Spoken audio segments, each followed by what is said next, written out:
এই একদম আমার মুখে মুখে তর্ক করবি না কিন্তু। তোরা দুজন মারামারি কর, নেটা এখন আমি চলে গেলাম। তাই নাকি? তুই নেটার মূল, তুই এখন মার খাবি। ওরে তোরা মারামারি করিস নে। ওরে আল্লাহ রে, এই মোটা সিয়ার নিয়ে আয়। আচ্ছা এই নাও চেয়ারে বসো, আব্বা বসো। আব্বা এই জায়গায় বসো।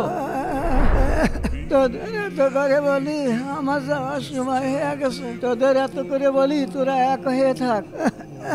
আমার এই শেষ ইচ্ছা তোরা পূরণ করবি নে, আমার বোঝা হয়ে গেছে। তুমি বুড়ো হয়ে গেছো, তুমি বুড়ো বয়সে এত টেনশন করছো কিসের জন্য? এই দেখ আমার হাতে 3টে লাঠি আছে, তুই একটা নে। লাঠি কি করব? তুই একটা নে। দাও। এই যে তুইও নে।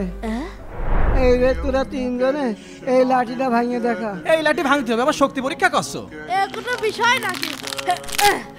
তুমি বুড়ো হওয়ার সাথে সাথে তোমার মাথাটাও গেছে। এই দেখো, হইলো তো। এই দেখো ভেঙে ফেললাম। কি সহজ ছিল না? নাও নাও। এই নাও ধরো।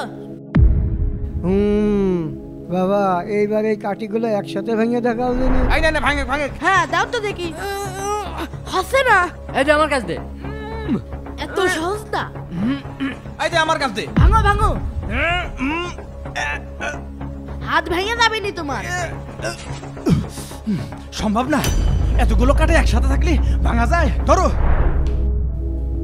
যখন একটা করে লাঠি ছিল আমরা সহজে ভেঙে ফেলেছিলাম, কিন্তু সবগুলো লাঠি একসাথে থাকলে ভাঙা অসম্ভব।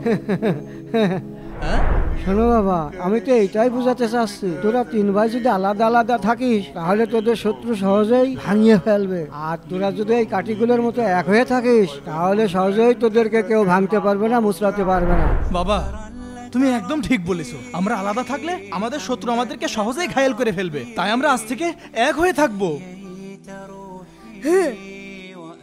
আলহামদুলিল্লাহ। বন্ধুরা এই ভিডিওটিকে 10,000 লাইক হবে, এক্ষুনি লাইক করে দিন।